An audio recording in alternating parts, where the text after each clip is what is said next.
Greetings, everyone. This is Ehav Ever from the Chronicles of Ehav Ever. Today's video is Torath Mosheh and Orthodox Jews, Shabbat, Fire, and Electricity. So, as I've done in the past, and I haven't done it in a number of videos recently, for this one in particular, it's very important to deal with what the original culture of the ancestors of modern Jews was concerning this issue of Shabbat. And this applies to other issues of the Torah, but I want to focus in on Shabbat in this particular video. So, as I've defined before, whenever I use the statement Torath Mosheh, I'm describing all ancient, authoritative, and authentic historical texts, concepts, judicial rulings, practice, and traditions that trace directly back to the singularity of the giving of the Torah at Mount Sinai as it was transmitted from Hashem to Moshe ben Amram, who in English you would call Moses, and all of Am Yisrael, and has been preserved by their descendants who are from the most ancient communities of Mizrahi, Temani, Sfaradi, Maghrabi, and Ashkenazi Jews. So, if I want to get into more detail about this, and I just wanted to kind of let that sit in a bit, whenever I'm speaking about this, there's been times where I've dealt with people who really are not Hebrew speakers or people who are not like Torath Moshe or Orthodox or not Sephardic.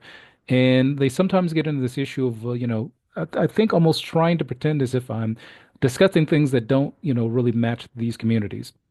And in some cases, I've come across people who don't know anything about anything except for maybe the Orthodox, Reform and conservative split amongst European Jewry. So whenever I'm saying the word Torah Moshe, I'm specifically talking about the type of Jews that you have listed here. People who hold by the Torah that, we all claim came from our ancestors who were at Mount Sinai and received the Torah. So that's specifically what I'm talking about. So if we were to put this in a more modern context, whenever you see Jews that are like this, like Yemenite Jewish people, Habani Jewish people, Habani Jewish women, for example, Moroccan Jewish women and men, Kafkazi Jews, Iraqi Jews, Kurdi Jews, that's who I'm talking about.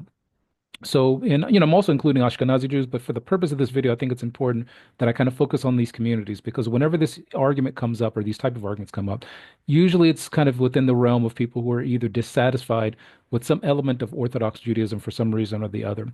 So, what I want to do now is deal with ancient Torah-based Israeli Jewish origins because that's how we're going to get to the point of understanding what exactly is the issue concerning Shabbat, fire, and electricity.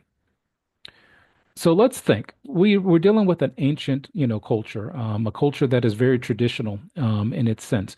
And in every society, whenever you have traditional people, moves, with the times. So that means that in every generation, there's always been advancements. Just because there's an advancement doesn't mean I throw away the Torah or throw away my culture because there's a new advancement somewhere. It doesn't contradict the Torah. And the Torah never requires the people of Israel to throw away the Torah or to not even modernize, but modernization within the context of the Torah. So when dealing with this issue of, okay, well, when we're talking about the Torah that was given at Mount Sinai, there's only three paths that can get you there. The first one is Torath Mosheh Jews, which when I ever use this statement, I'm including Orthodox Jews within that. But just the term Orthodox has kind of come to mean specifically something only within the Ashkenazi community for the most part when people use that term. Also, I'm dealing with Karaites and Samaritans. Now, the reason why they bring this up, because someone can say, why include the Karaites and Samaritans? Because these are the only three groups that can get you back to an ancient Israeli community. Meaning that, for example, if you take like some of the splits that happen in the European Jewish community, that's within the last 200 years, but the ones that split off from the Orthodox community or decided to kind of form their own new thing don't trace themselves prior to that, so there's no movement prior to that. There could have been Jews who kind of had the same mindsets, but usually those groups disappeared within a pretty, slow amount of time, or, we don't see them existing anymore. So let's get into the origins of rules about Shabbat. Now, I would really suggest that before you really watch this video, I have another video where I dealt with this issue of someone claiming that, Orthodox Jews claim to, observe strict observance and things like that. This video, I got into more of the details about, the requirements of Shabbat and where they come from in the Torah. I'm not going to go to full detail into this video like I did in this video part two, but I suggest you watch that first, and I'll put it in the description of this video. So it's important to see that video first so that you have somewhat of a context. Okay, so what I will do is discuss this issue of Shabbat, or in English people say Sabbath, or Shabbat in modern Hebrew. So in the Torah, it's very specific, and I'm going to put my annotate on right now so that I can point to exactly where I'm talking about, and you can follow it.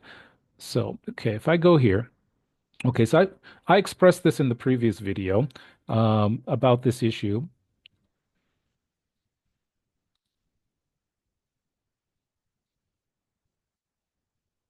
So what I'm going to do is essentially, discuss this issue here, and that's actually my phone going off in the background. Sorry about that.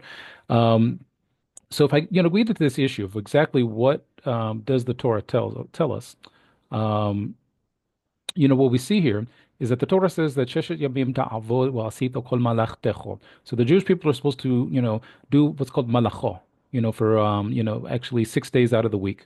But then on it says on the Shabbat itself, the Shabbat, Yom HaShivi'i, the seventh day, it says lo ta'asu kol malacho. So this is an important issue here when we deal with, okay, what does it mean to not do, a malacho? Exactly what exactly does this word mean? And I've dealt with this in the other videos. So I'm going to go ahead and discussing that now. So if we look at the definition of what malacha is, one of the descriptions of it, if we use, even a modern Hebrew dictionary that deals with like the etymology of the Hebrew language, is that this word here is avodah, but it's a certain type of avodah, and they use also the word amunuth, isuk. So basically, when the Torah is describing is a type of creative work, that's very specific. Now, when we deal with, okay, well, what exactly, where do we get the idea from? In the Torah, it gives a description of all the work it took to make what's called the tabernacle in English or the Mishkan in Hebrew. So basically, everything that it took to make this, including all of the work of sewing, a building, all of those things included, the Torah in the written text gives a kind of a snapshot that all of those things are things that were not to be done on the Sabbath itself. So when it deals with what malachah is, all of the work used to build the Mishkan was described as malachah, and then almost immediately after, at one point, the Torah describes not to do malachah on Shabbat. So these are the basic 39 malachot that are considered to be, forbidden on Shabbat. When the Torah says, that we don't do malachot on Shabbat. So the ones we're going to focus on in this video are these four. Mav'ir, this one here, which is like a type of kindling, or sometimes it deals with fire, but sometimes it's even the process of the creative process of fire, not like the work it takes to like make it, for example. And then we have mechabe, which is like extinguishing, and then we have boneh, which is like building, and soter or soter, which is like demolishing. All of these, are considered malacha. And again, malacha is a very specific type of work. It's not just like all work, for example. So what we want to do is be able to stop for a second.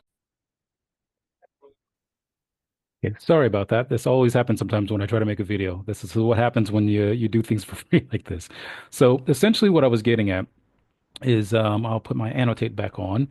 Um, is that when we deal with, when the Torah deals with malachah, the descriptions given in the written text do not specifically point to exactly, when it says Shabbat, don't do A, B, C, and then give a list. The understanding is, first of all, the people of Israel received the Torah orally, and then there was a written text a lot later after they had already been doing it orally. So before there was a full written text describing Shabbat, as we have it now, like the five books of Moses, as it's called, the Sefer Torah. Before that point, they had orally learned from Moshe Rabbeinu, from Moses and all the Kohanim and the Levim, the leaders of the people of Israel, when they received the Torah. Essentially that all of these things were taught. So once the Mishkan was being built, every time Shabbat would come around, they would stop doing all of the things here because they were considered malacha. Okay. So let's deal with this issue of fire on Shabbat, which will also lead us into electricity on Shabbat. Okay, because one of the things I've noticed is that sometimes when you come into certain conversations with people, there's kind of a couple things that come up. And one of the descriptions I had someone tell me was that, a long time ago, it took a lot of work to make fire. The amount of labor that went into it was immense. So therefore the Torah is trying to say, okay, well, don't do all of that stuff. But the thing that's interesting, the written Torah never says anything about the amount of labor it takes to make a fire. And not at all. It doesn't mention anything about the amount of labor. And here's the other element. Okay, let's say I've got a full week. I've got 6 days to do work.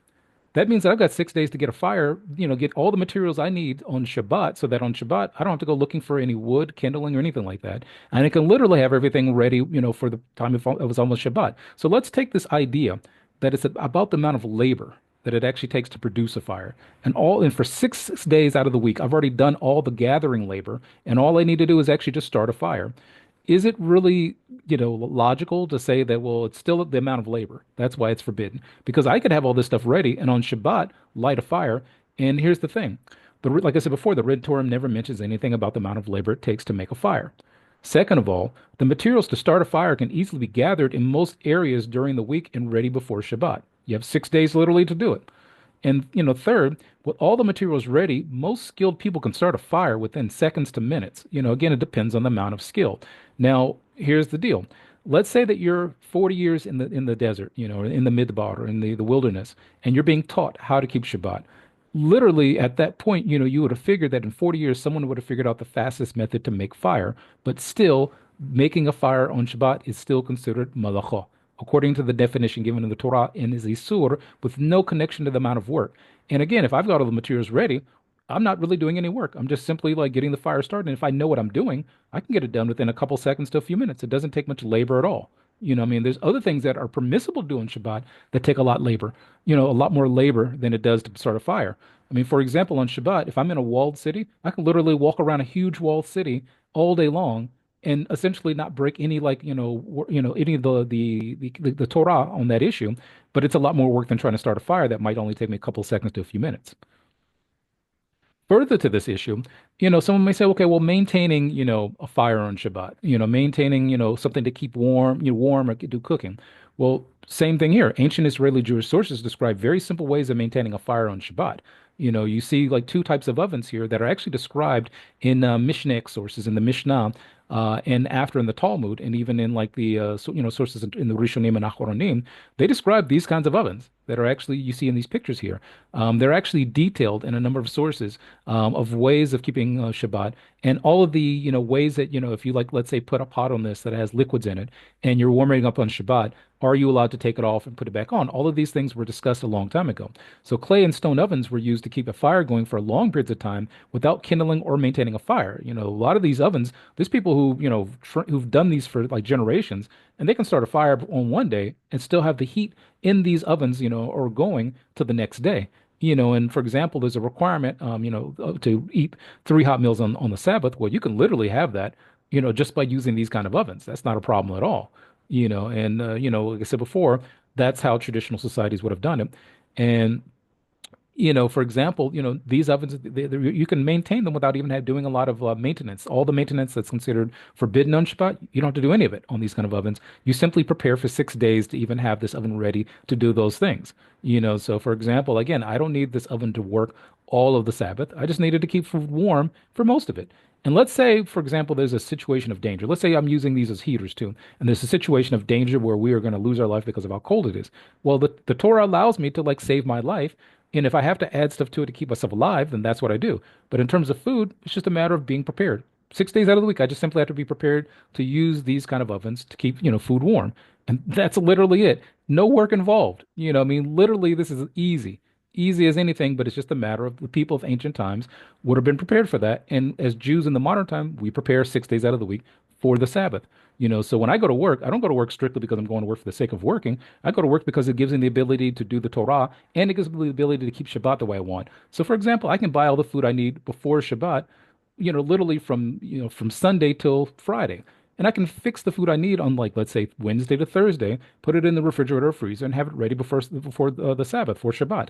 There's literally no reason I have to have food, cooking on the Sabbath itself.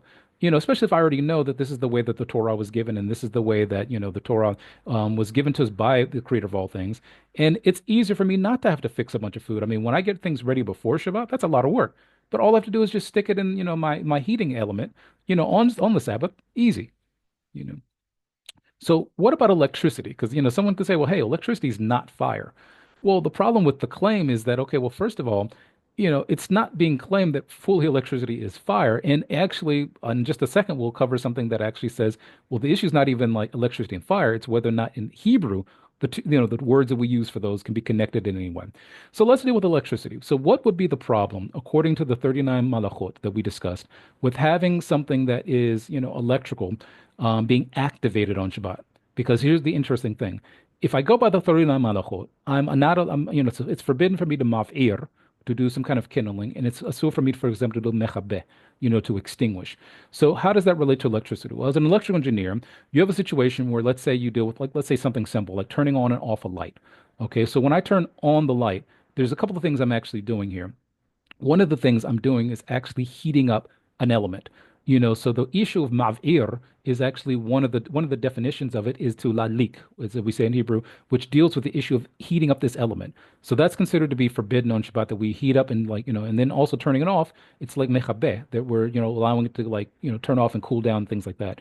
So those two issues, and the thing that's important to know is when you have an electrical circuit of really of any type, the minute that you activate current flowing through it, because one of the things that when you have a voltage here, for example, you have current that flows through due to the resistance that's here. And one of the things that happens to the resistor, it starts to heat up. So imagine that you have a very simple circuit and it starts to heat up. Well, imagine a more complex circuit. So now you're drawing more current and then you have more, heat that can be used. So a lot of heaters, for example, that you use usually have resistance that's used to like heat up. There's other types, but this is just a simple example. So let's look at the next thing when you have like electrical circuit similar to what you have here, but like a little bit different because now you have what's called a switch. So a switch allows you to turn on is what allows you to turn it off, so just like a light switch. So someone could say, well, what's the problem with turning on a light switch? There's nothing in the Torah that says you can't turn a light switch on and off. Well, the issue is that you could flip a switch with no problem. There's nothing in the Torah that says it's forbidden to flip on and off a switch. The issue is that the idea of boneh, by completing the circuit, meaning that this here is a circuit. If I, like, let's say, put a opening here, there's no what's called current flowing through this, and therefore there's no electricity here. Or, here, that's where I don't have anything here that allows me to have like power or anything. And so, for example, this light is off when I open this up. So here you have an example where you have the light off because I have the switch open. So this is like when I turn off my light switch. But then when I turn on my light switch, this completes the circuit and allows the current to flow. So this is considered to be the difference between boneh, like which is like building, so also building would be here, sorry, and then soter, which means demolishing, so that's the opening. And when you deal with complex electrical circuits, like what you have in a refrigerator or an oven and things like that, and ovens are not so complex, but you have a number of different things that are being turned off and on, for example. And the same thing when you have, like in a house, you have breakers sometimes that flip. So for example, you could have like a situation where you're running so much electricity that the breaker can flip. And that could even happen on Shabbat if you've got too much stuff, going at the same time. But that's where it requires you to have, an element of idea of safety. So all of these things are considered malachah. And it's not because of how much work it takes to do it. It's not because a long time ago it took a long time to get light, and therefore because of that, that's why it's forbidden in the Torah to make a fire. That has nothing to do with it. It's because of the concept of what malacha means, not what how much work you think it takes to get into it. Because the same thing here, it isn't about the type, the amount of work it takes me to turn this light on and off. It's about what happens when I turn the light on and off, and that's what the issue is. Is that in the Torah. And also in the oral Torah, when Hashem gave the Torah, we were given instructions that let us know what the malachot, what things actually make up the concept of malacha and how they're asur. And then that allows you to apply things in the future. So when we have leaders of the Jewish community that in a particular generation have something new come up, like the light bulb, like the light switch, and like refrigerators, what happens is that they went through and said, okay, well, let's look at what all the angles are. Now, here's where it gets interesting because someone, again, could say, okay, well, still, I don't, again, I had someone kind of, ignore this. It's like, well, I don't believe that electricity it's not fire. But the issue is, well, hold on, not so fast. The issue is not whether electricity is not fire or is fire. The issue is, what is chashmal, the Hebrew word for electricity, as well as some other things, and what is ish, the word for fire, as well as some other things also. So if we look in the Jastro's dictionary of the Talmud and also the Mishnah, and also it has some things in the Tanakh also. So the word hashmal, which modernly means electricity in Hebrew, in modern Hebrew. So you find something very interesting. You find something that basically allows you to say that, one second. Okay, sorry about that. Had another interruption again. That's what happens when you're making videos for free. So here we go. I'm doing annotate again. Concerning this issue that I was saying before of how this word chashmal in Hebrew, what it means and its comparison to the word ish. Okay, so please be aware that in English, it's not always that one word, a word in Hebrew has only one meaning, that there's sometimes where it has other meanings to it. And I won't cover all the meanings of chashmal and ish because that would make the video a lot longer. But one of the things that has to be understood is that when dealing with the word hashmal in the Talmudic as well as the Mishnaic sense, one of the definitions of it is this type of glittering substance or amber, for example. But then you get into another issue where, for example, in the book of Ezekiel, there's the issue, the word hashmal is also used there. And one of the things that's described about it when talking about what's mentioned in Ezekiel, it says, "Watya ish mi hashmal," which is like saying that, fire is coming out of hashmal. So as you see here, fire out of the hashmal.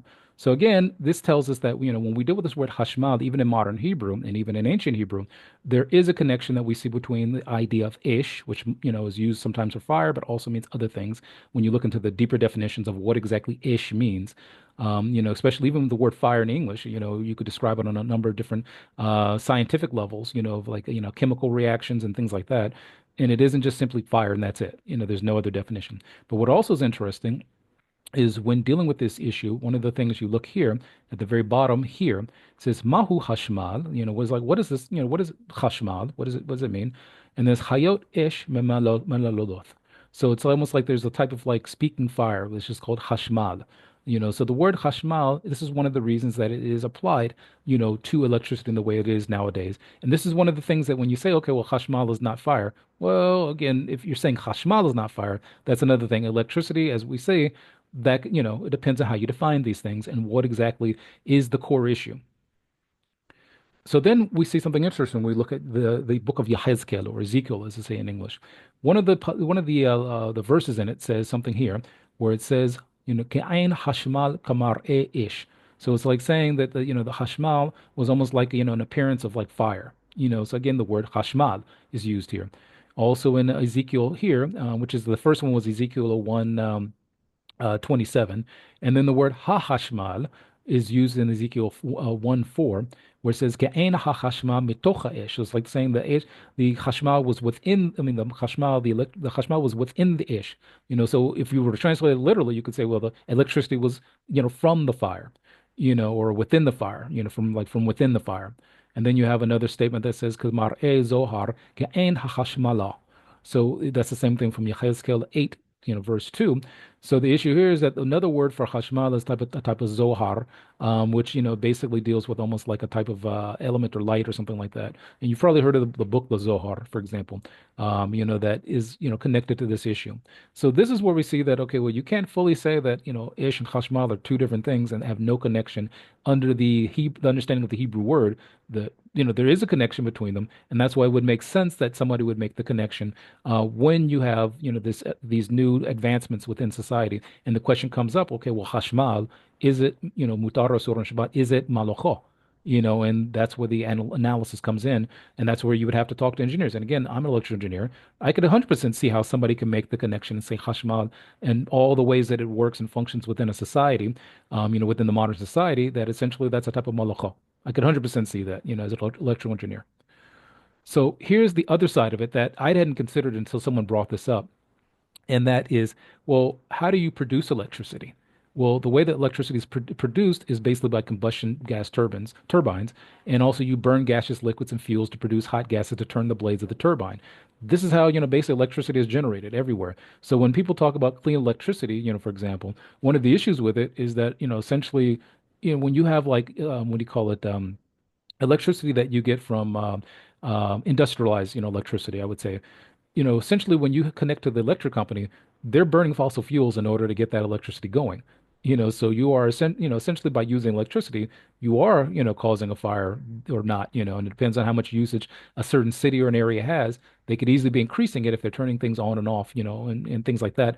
So, there is a connection. And the same thing, when you deal with the National Energy System, NESO, they say the same thing. By burning gas, heat is created, which powers a turbine. The rotation of this turbine spins a generator, which produces electricity.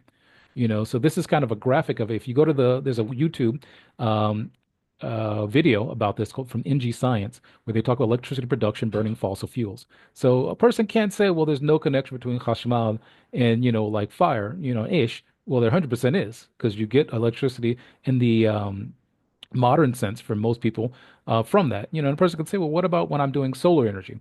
Well, most people don't get solar energy, as their main source of energy, first of all. It takes quite a bit to get that, but it still gets into the issue of the other issues I mentioned about malacha.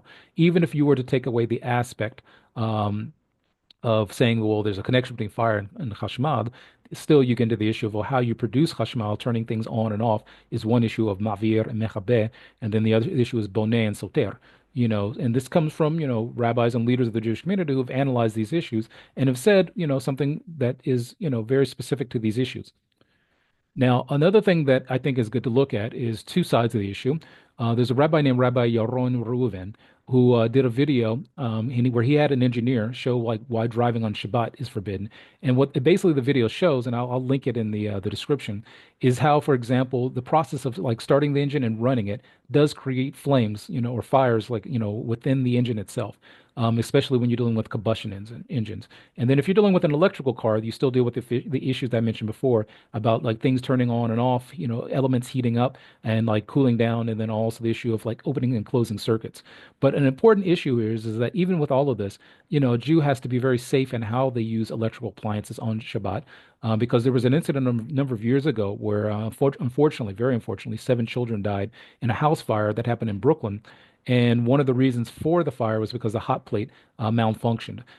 Which, again, there's no requirement in the Torah to use a hot plate. There's no requirement to use those kind of methodologies to keep food warm. And any use of electrical equipment of any type, even not on Shabbat, has the potential to cause a fire.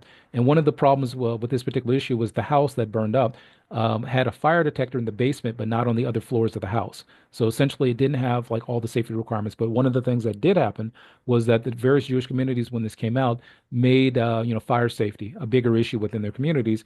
And also there was people who were reviewing, well, how exactly do I keep the Shabbat? Because again, there's no requirement for me to use a hot plate. There is an idea where I'm supposed to have warm food, but the halakha doesn't tell me how. So there's other ways I can have warm food without ever going into using electricity. And there are a lot of, now there's actually a guy who was an electrician who came up with a type of hot plate, which he, added like a lot of safety features to because of this particular incident. And I'll probably link him also in the description. So then this gets into the issue of electricity on Shabbat for light, food, and heating, because these are the things that, are considered to bring oneg Shabbat or joy to the Shabbat. So what you see are a couple of appliances that are used, on Shabbat, and the issues are following. The leaders of the Torath Mosheh and Orthodox communities checked the parameters of electrical use. That was the first thing. Rabbis checked with electrical engineers, electricians, and physicists to understand exactly what does it mean to have electricity operating or not operating. So all the issues that, the Torah requires that a leader of a Jewish community or a shofet, a judge, is supposed to do to determine, how to work through reality in every generation, they did that. And then the ruling was essentially this. Electricity that started before Shabbat is good to use on Shabbat for making Shabbat enjoyable. So that means if I need light on Shabbat, here's a Shabbat light that works, as an LED. And there are some of them that where you basically spin an aperture and it closes it so it makes it dark when you need it to be dark. And then you can open it up when you need light. There's also refrigerators that have a Shabbat setting. So what happens is that instead of instead of cooling down every time you open the door, they just continuously cool. And that's what they do. And then also there's like also the lights that are inside don't turn on. So essentially there's a Shabbat setting. Some of them are as easy as pushing a button, and there's some refrigerators where one of the ones I used to have, I would have to tape up like the thing that allows the fridge to like notice that the door is open. But once we got better, we bought a refrigerator that has a setting on it where you just kind of push a button, wait a little while, and then it has the Shabbat setting, and it could even be set for like multiple days, for example. And then there's also Shabbat warmers.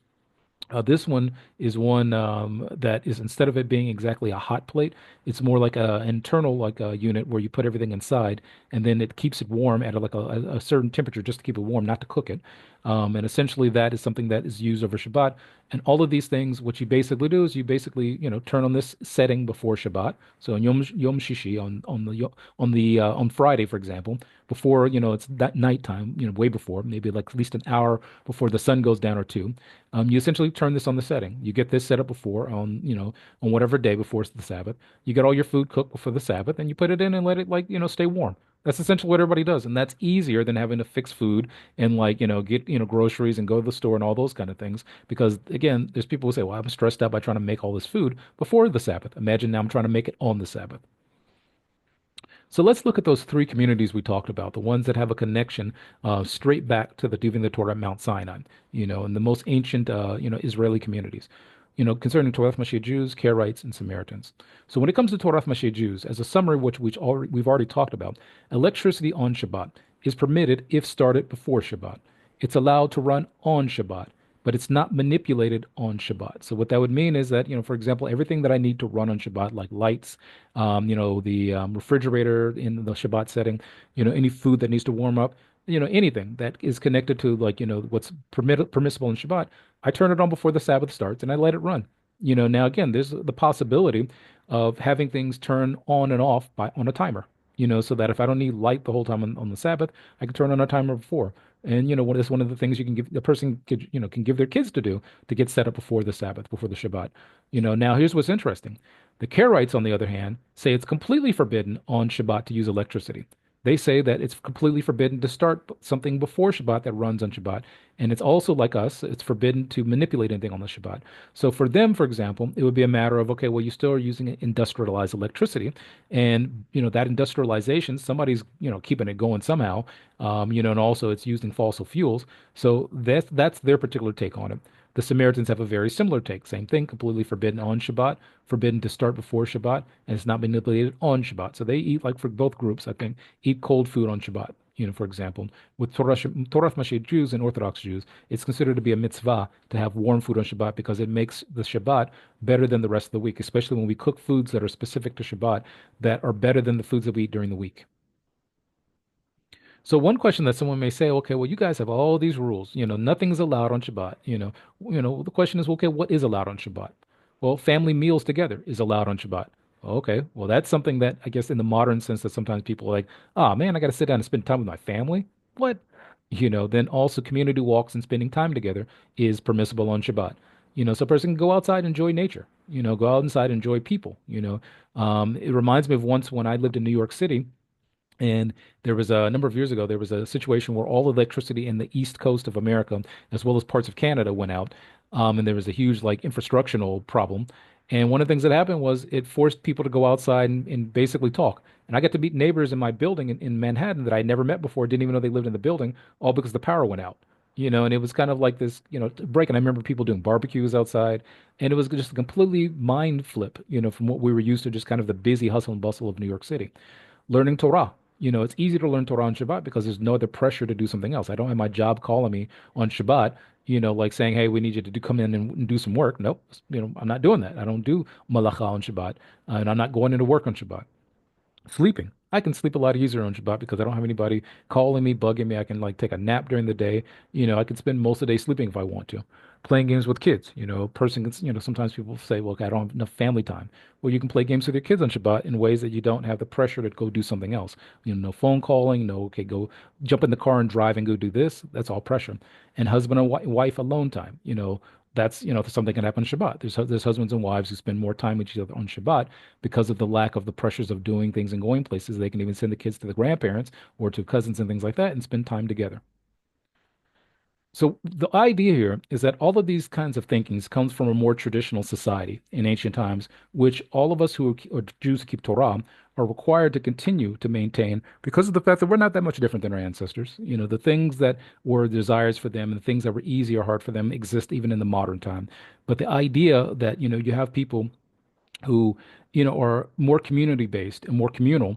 That is the point of the Shabbat. That was the point of, of saying that these things are forbidden on Shabbat so that people can focus on what's really important. And that's, togetherness and family. And also you have to take into account the Torah was given as a national structure, not as like some religious thing where it's like a group of people doing their own little thing on their own somewhere. That was to build a nation so that if you're in the hills somewhere in the mountains and you're like somewhere like further in a different area in the south, that everybody's keeping Shabbat. When the sixth day shows up and everybody's finished getting ready for Shabbat, everybody's keeping Shabbat. So even if I travel from one place to the other, Jews in those areas are doing pretty much the same things.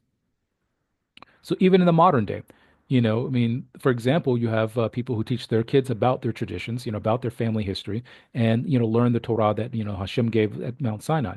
I said before about food. There are families who eat better on Shabbat than they do any day of the week, and there's actually a requirement that even if a person's poor, to try to do the best that they can, so that on the Shabbat they eat better than they ever do, which is one of the reasons that it's a big thing to give people who are poor on the sixth day before Shabbat comes in, giving them like money so that they can go buy food, or even preparing food for them so that they can have food on Shabbat. And then also like having, family meals and community meals. It isn't just like something about family, communities come together. When I lived in Manhattan and also I live in Jerusalem, there are times where we invite families over and you get to make connections with people in ways that, you don't sometimes get to do during the week when everybody's got something else to do. And also, like in Manhattan, when I lived in Manhattan, one of the things that happened was all the Jews, in Manhattan, in the Upper West Side and the Upper East Side, would come together in Central Park and kind of just like, play games together, talk, and get to know each other and go for walks. So it's a different kind of experience where you separate yourself from the hustle and bustle. And all of the things that are considered to be malacha are those things that connect you to something that's not, something that is for Shabbat.